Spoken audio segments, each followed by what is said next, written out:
Bagaimana kalau Amerika dan Tiongkok resesi bersamaan di tahun 2023, yang keduanya diawali dengan runtuhnya harga rumah, jumlah stok perumahan, apartemen, dan kondominium tempat tinggal yang berlebihan, tidak ada pembeli, menyebabkan mati bunga bank tidak mengalir lancar. Suku bunga pinjaman pembelian rumah meningkat tajam, menyebabkan daya beli turun, pembeli rumah baru tidak ada, yang membayar cicilan tidak kuat lagi menanggung naiknya harga cicilan dan pokok, serta bank pendana bangkrut.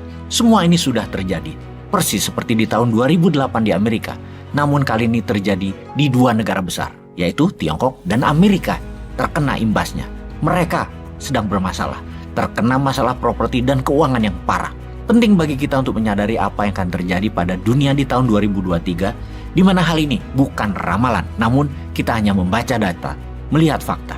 Juga kita mengingatkan sisi positifnya bahwa banyak bilioner lahir di era kegelapan ekonomi. Jauh lebih cepat bilioner baru lahir di masa krisis daripada bilioner tercipta di masa ekonomi normal. Ini catatan penting untuk New Mind menjadi para bilioner baru.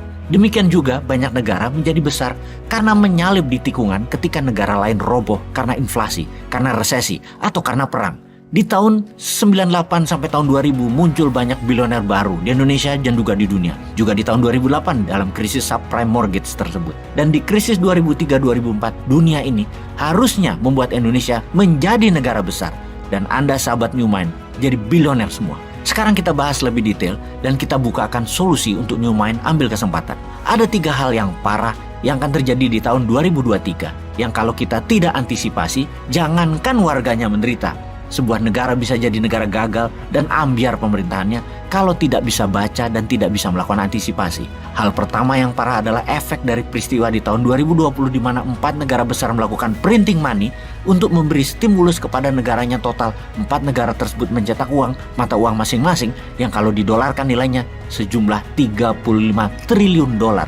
Ini sebuah tindakan gila karena cetak uang untuk create demand itu salah besar.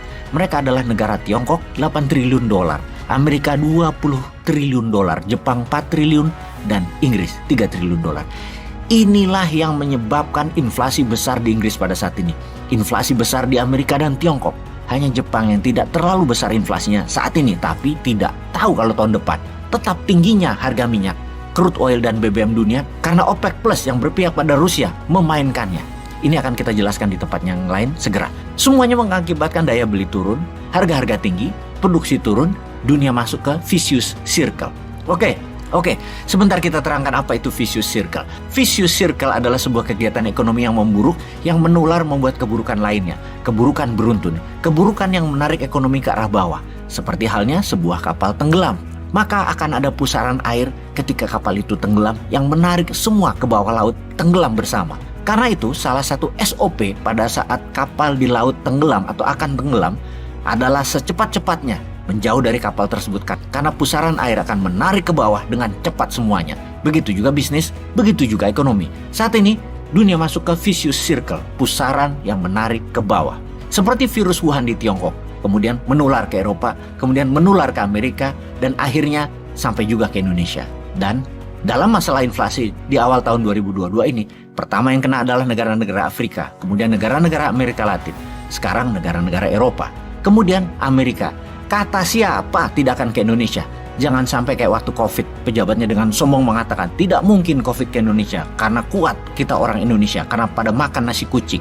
Ada lagi yang mengatakan, Perdana Menteri Indonesia kalau nggak salah, yang mengatakan nggak mungkin masuk ke Indonesia karena pas musim panas virusnya mati. Ternyata masuk juga. Demikian juga inflasi tinggi yang telah terjadi di Indonesia, namun berita media massa ditutupi tidak boleh menyiarkan seperti ini.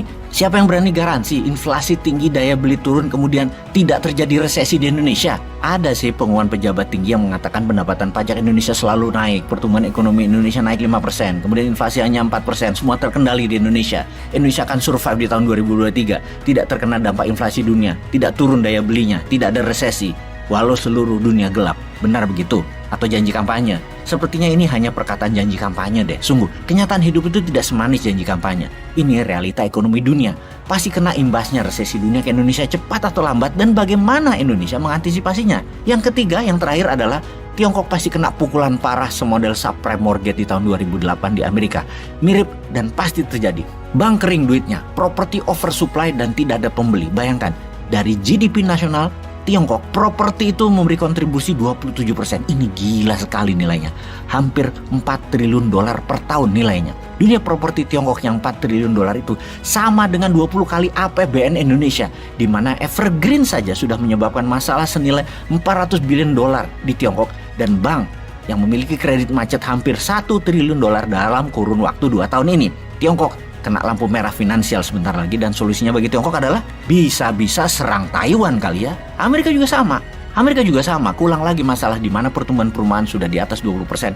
Kebutuhan perumahan di Amerika, dan karena strong dollar, suku bunga antar bank naik, kredit naik, mortgage loan naik, rakyat nggak bisa nyicil karena naiknya suku bunga pinjaman, dan 25% yang kredit rumah di Amerika sekarang ada gejala akan macet. 10% sudah macet, jadi bisa 35% macetnya. Dan ini bisa membuat subprime terjadi lagi seperti tahun 2008, kedua kalinya di Amerika.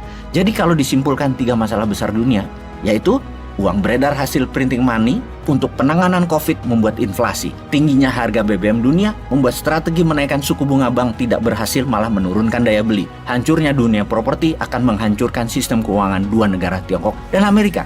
Apa yang Indonesia harus lakukan untuk menjadi negara yang mengambil peluang atas lemahnya dua negara besar tersebut?